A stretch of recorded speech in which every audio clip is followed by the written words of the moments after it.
تبارك الذي جعل في السماء بروجا وجعل فيها سراجا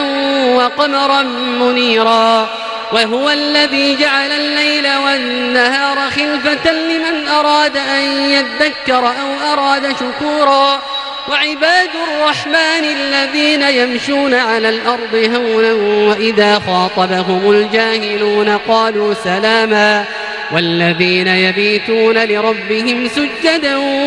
وقياما والذين يقولون ربنا اصرف عنا عذاب جهنم إن عذابها كان غراما إنها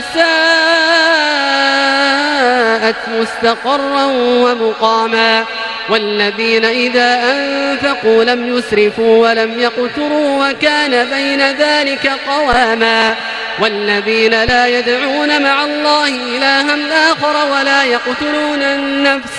ولا يقتلون النفس التي حرم الله إلا بالحق ولا يزنون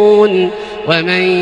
يفعل ذلك يلقى أثاما يضاعف له العذاب يوم القيامة ويخلد فيه مهانا إلا من تاب وآمن وعمل عملا صالحا فأولئك يبدل الله سيئاتهم حسنات وكان الله غفورا رحيما ومن تاب وعمل صالحا فإنه يتوب إلى الله متابا